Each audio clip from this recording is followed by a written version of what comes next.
Boa noite a todos. Sejam muito bem-vindos a mais uma noite de preces e vibrações do TCR Canto de Interlagos. Que a doce e serena paz do nosso Mestre Jesus nos envolva. É com muita alegria que nos reunimos nesta corrente de oração. Eu os convido a pegarem um copo ou garrafa com água para que sejam fluidificadas pela equipe espiritual, colocando o remédio, o lenitivo para o fortalecimento do nosso corpo físico, mental e espiritual. Vamos então buscar um lugar onde você possa ficar em silêncio, porque esse é um momento de recolhimento interno, é um momento de conexão com Deus, nosso Pai Criador. E assim vamos elevar o nosso pensamento ao alto, acalmando a nossa mente, o nosso coração, e vamos nos sintonizando a Deus, nosso Pai, a Jesus, o nosso Mestre e Irmão, e vamos nos sintonizando aos amigos da espiritualidade que já se acercam de cada um de nós. Agradecemos, Pai, por mais este dia, pela dádiva da vida, pela oportunidade do aprendizado, a oportunidade de crescermos espiritualmente. E te pedimos, Pai querido, coloque sempre em nossos corações, em nossos pensamentos, o amor, o respeito a todos os nossos semelhantes. Ao nosso Mestre Jesus, que nos auxilia diariamente, que está sempre pertinho de cada um de nós e sempre nos mostra o caminho a seguir através dos seus ensinamentos, que possamos assim, a cada momento da nossa vida, nos melhorarmos, nos sentirmos cada vez mais fortalecidos, que sejamos, Senhor, sustentados pela espiritualidade maior, que tenhamos muita paz, muita luz e possamos seguir sempre adiante com as bênçãos do nosso querido Mestre Jesus e com a bênção de Deus em nossos corações. Que assim seja, graças a Deus. E hoje eu vou ler o capítulo 5 do Evangelho segundo o Espiritismo, os itens 4 e 5, causas atuais das aflições. As vicissitudes da vida são de duas espécies, ou se quisermos, têm duas origens bem diversas, que importa distinguir. Umas têm sua causa na vida presente, outras fora desta vida. Remontando à fonte dos males terrenos, reconhece-se que muitos são a consequência natural do caráter e da conduta daqueles que o sofrem. Quantos homens caem por sua própria culpa? Quantos são vítimas de sua imprevidência, de seu orgulho e de sua ambição? Quantas pessoas arruinadas por falta de ordem, de perseverança, por mau comportamento ou por não terem limitado seus desejos? Quantas uniões infelizes porque resultaram dos cálculos, do interesse ou da vaidade, nada tendo com isso o coração? Que de dissensões, de disputas funestas, poderiam ser evitadas com mais moderação e menos suscetibilidade. Quantas doenças e aleijões são o efeito da intemperança e dos excessos de toda a ordem. Quantos pais infelizes com os filhos, por não terem combatido as suas más tendências desde o princípio, por fraqueza ou indiferença, deixaram que se desenvolvessem nele os germes do orgulho, do egoísmo e da tola vaidade que ressecam o coração. Mais tarde, colhendo o que semearam, admiram-se e afligem-se com a sua falta de respeito e a sua ingratidão.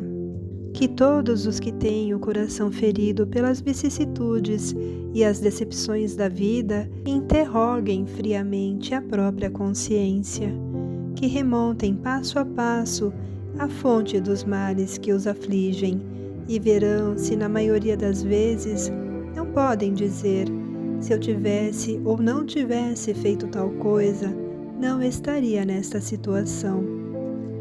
A quem devem, portanto, todas essas aflições, senão a si mesmos? O homem é assim, num grande número de casos, o autor de seus próprios infortúnios, mas, em vez de reconhecê-lo, acha mais simples e menos humilhante para sua vaidade acusar a sorte, a providência, a falta de oportunidade, sua má estrela, enquanto na verdade sua má estrela é a sua própria incúria. Os males dessa espécie constituem seguramente um número considerável das vicissitudes da vida. O homem os evitará quando trabalhar para o seu adiantamento moral e intelectual. A lei humana alcança certas faltas e as pune. O condenado pode então dizer que sofreu a consequência do que praticou, mas a lei não alcança nem pode alcançar a todas as faltas. Ela castiga especialmente as que causam prejuízos à sociedade e não as que prejudicam apenas os que as cometem. Mas Deus vê o progresso de todas as criaturas. Eis porque não deixa impune nenhum desvio do caminho reto. Não há uma só falta, por mais leve que seja, uma única infração à sua lei, que não tenha consequências forçosas e inevitáveis, mais ou menos desagradáveis, donde se segue que nas pequenas como nas grandes coisas, o homem é sempre punido naquilo em que pecou. Os sofrimentos consequentes são então uma advertência de que ele andou mal. Dão-lhe a experiência e o fazem sentir a diferença entre o bem e o mal, bem como a necessidade de se melhorar para evitar no futuro o que já foi para ele uma causa de mágoas. Sem isso, ele não teria nenhum motivo para se emendar e, confiante na impunidade, retardaria o seu adiantamento, portanto, a sua felicidade futura. Mas a experiência chega algumas vezes um pouco tarde, e quando a vida já foi desperdiçada e perturbada, gastas as forças e o mal é irremediável, então o homem se surpreende a dizer: se no começo da vida eu soubesse o que hoje eu sei, quantas faltas teria evitado. Se tivesse de recomeçar, eu me portaria de maneira inteiramente outra, mas já não há mais tempo. Como o trabalhador preguiçoso que diz: perdi o meu dia, ele também diz: perdi a minha vida. Mas assim como para o trabalhador, o sol nasce no dia seguinte e começa uma nova jornada, em que pode recuperar o tempo perdido. Para ele também brilhará o sol de uma vida nova, após a noite do túmulo, e na qual poderá aproveitar a experiência do passado e pôr em execução suas boas resoluções para o futuro. Então, este capítulo 5 nos traz uma conscientização sobre a dor, sobre o sofrimento, sobre essa busca que todos nós temos de compreender os porquês daquilo que estamos passando nesta experiência. Que possamos refletir sobre os nossos problemas atuais, sejam quais forem. Seja a falta de um ente querido que se foi, seja o fim de um relacionamento ou uma doença que agora nos aflige, seja qual for a causa da aflição, nós temos sempre a oportunidade de nos reaproximarmos das leis de Deus, de vivenciá-las a partir de agora.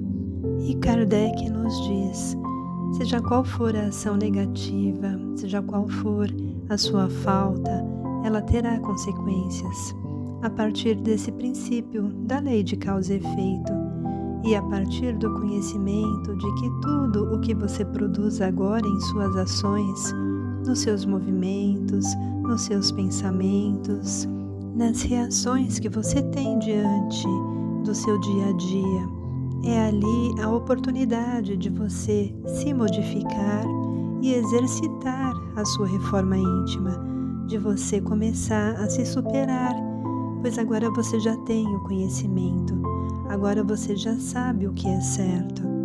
Então que possamos observar as leis divinas e aplicarmos esses ensinamentos em nosso cotidiano. Fé e equilíbrio em todas as direções.